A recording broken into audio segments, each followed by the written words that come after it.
Baghdad کی گلیوں میں ایک فقیر جس کے بدن پر پھٹے پرانے کپڑے تھے، بھوک اور فاقے کے عالم میں شہر بھر میں آوازیں لگا رہا تھا۔ اس کی آواز میں درد اور مایوسی کا عنصر تھا۔ کوئی ہے ایمان والا جو اس بھوکے فقیر کو ایک وقت کا کھانا کھلا دے؟ مگر اس پورے شہر میں جو اپنی خوشحالی، تجارت اور عظمت کے لیے مشہور تھا، ایسا کوئی نہ تھا جو اس فقیر کو ایک لقمہ دے سکے۔ فقیر کی آنکھوں میں بھوک کی تیز نظر آ رہی تھی اور جسم میں کمزوری کے آثار۔ جب اس نے دیکھا کہ اس کی آواز کسی کے دل کو نہیں چھو رہی، اس نے ہاتھ اٹھا کر بد دعا دی، اے عرش کے مالک، آج بغداد میں کوئی ایسا نہیں جو تیرے دیے ہوئے رزق سے مجھے کھانا دے سکے۔ فقیر کی بد دعا جب فضا میں گونجی تو بغداد، جو ایک زمانے میں دنیا کا سب سے بڑا تجارتی مرکز تھا، ایک عظیم قحط کی زد میں آ گیا۔ نہ صرف شہر بلکہ پورا عراق اس قحط کی لپیٹ میں آیا۔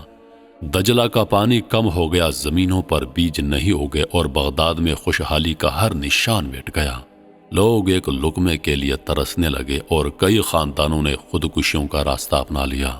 یہ 334 ہجری اور 747 عیسوی کا زمانہ تھا۔ آخر ایسا ہوا کیا تھا بغداد میں؟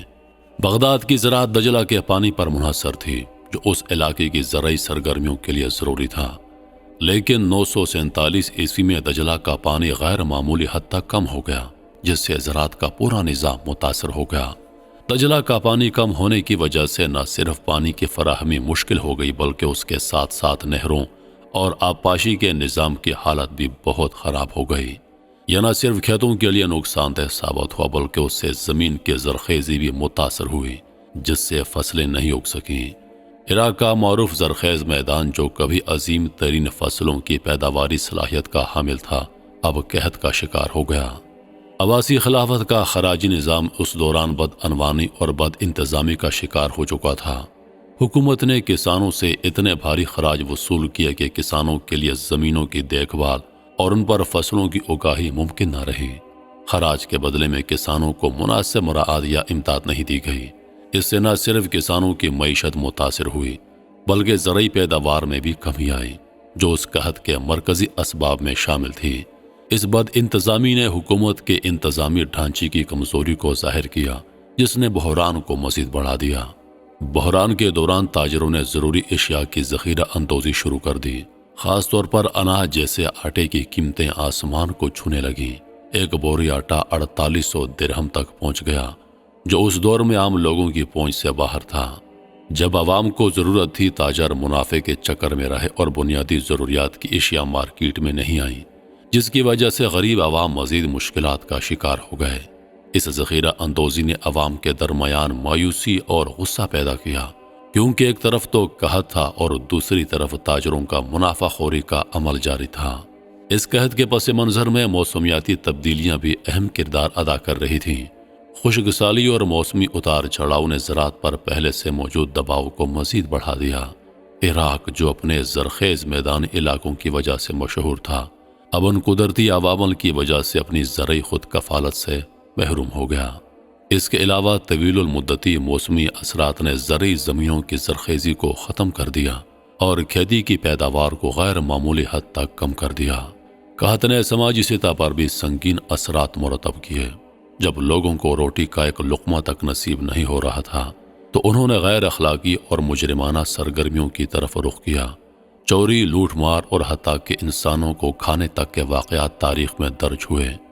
ایسا ہوتا جب کوئی مر جاتا، دوسرے انسان اس کا گوشت کھا کر اس کو آگ پر پکاتے اور انسانوں کا گوشت کھانے لگے۔ کئی لوگ اپنے پیاروں کی لاشیں دفنانے کی استطاعت نہیں رکھتے تھے اور وہ گلیوں میں پڑی رہتی تھیں۔ اس دوران سماجی روابط ٹوٹ گئے اور شہر میں افراتفری اور بے چینی پھیل گئی۔ قحط کے دوران بہت سے لوگ دیہاتوں سے شہروں کی طرف ہجرت کرنے لگے، لیکن شہروں میں بھی حالات کچھ بہتر نہیں تھے۔ بغداد، جو علم و ثقافت کا مرکز تھا، اب ایک انسانی المیہ کا شکار ہو گیا۔ لوگ شہر میں جا کر بھی بدتر حالات کا سامنا کر رہے تھے۔ حکومت کی طرف سے کوئی مؤثر امداد نہیں آئی اور عوام کی حالت ہزار بد سے بدتر ہوتی گئی۔ تاریخی حوالوں کے مطابق بغداد کی گلیوں میں ہزاروں افراد بھوک اور بیماریوں سے مر گئے۔ بے روزگاری اور مایوسی کا یہ عالم تھا کہ کئی افراد نے خودکشیوں کا راستہ اپنایا۔ ابن مسکویہ نے اپنی تحریروں میں ذکر کیا کہ قحط کے دوران بغداد میں کئی علاقوں میں اجتماعی خودکشیوں کے واقعات رونما ہوئے۔ اس کے علاوہ لوگوں کو درختوں کے پتے اور جانوروں کی باقیات تک کھانے پر مجبور ہونا پڑا۔ یہ سب بغداد کے حالات کی سنگینی کو ظاہر کرتا ہے۔ یہ قحط عباسی خلیفہ المتقی باللہ کے دور میں آیا، لیکن خلافت کی جانب سے اس بحران کے حل کے لیے کوئی مؤثر اقدامات نہیں کیے گئے۔ حکمرانی طبقہ عوام کی حالت اظہار سے بے خبر رہا اور اس سنگین صورتحال کو نظر انداز کیا۔ اس کے نتیجے میں عباسی خلافت کا زوال شروع ہوا، جو بعد میں مزید گہرا ہو گیا۔ یہ قحط نہ صرف قدرتی عوامل کا نتیجہ تھا بلکہ حکومت کی ناکامیوں کی بھی ایک واضح مثال بن کر سامنے آیا۔ جیسے ہی قحط نے بغداد کو اپنی لپیٹ میں لیا، غریب عوام کی زندگی اجیرن ہو گئی۔ وہ جو کبھی خوشحال تھے اب ایک نوالے کے لیے ترسنے لگے۔ ہر طرف افلاس، بھوک اور بیماری کا راج تھا۔ لوگ مر رہے تھے، ان کی لاشیں گلیوں میں پڑی رہتی تھیں اور دفنانے کے لیے وسائل تک موجود نہ تھے۔ یہ وہ لمحہ تھا جب اللہ کی جانب سے غضب کی لہر نے بغداد کو نشانہ بنایا۔ یہ قحط ایک عبرت تھا جو ہمیں سکھاتا ہے کہ اللہ کا انتقام بہت سخت ہوتا ہے۔ جب حکمران عوام کی فلاح و بہبود کے بجائے اپنی دولت کو بڑھانے میں لگ جائیں اور غریب عوام کی حالت کو نظر انداز کریں تو اللہ کی مدد کبھی نہیں آتی۔ بغداد میں جب حکومتی ظلم اور بد انتظامی اپنی انتہا کو پہنچ گئی، اللہ نے اس شہر کو قحط اور مصیبت کی شکل میں سزا دی۔ یہ صرف ایک قحط نہیں تھا بلکہ ایک عذاب تھا جو لوگوں کے اعمال کا نتیجہ تھا۔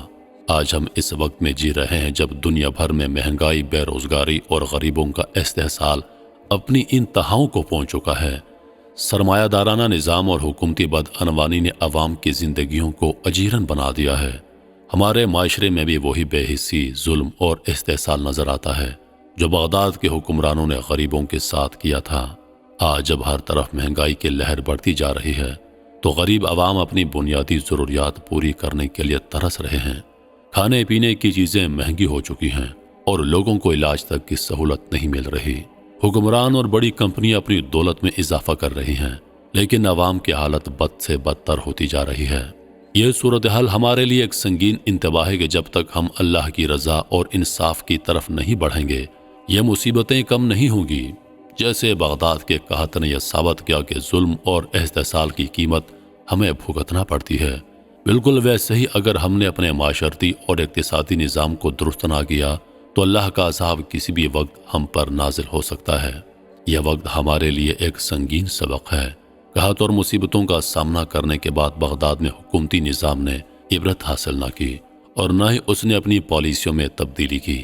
یہی وجہ ہے کہ بغداد کا زوال شروع ہو گیا اور وہ عظمت جو کبھی اس شہر کی شان تھی ہمیشہ کے لیے مٹ گئی۔ ہمیں اپنے معاشی، سماجی اور اخلاقی حالت کا جائزہ لینا ہوگا۔ اگر ہم نے اپنی دولت کا غلط استعمال کیا، اگر ہم نے غریبوں کے حقوق کو پامال کیا، اگر ہم نے ظلم کو بڑھاوا دیا، تو ہمیں یہ نہ بھولنا چاہیے کہ اللہ کی تقدیر اور انتقام کسی بھی وقت ہمارے دروازے پر دستک دے سکتا ہے۔ اس وقت کو نظر انداز کرنا ہم سب کے لیے نقصان دہ ہوگا۔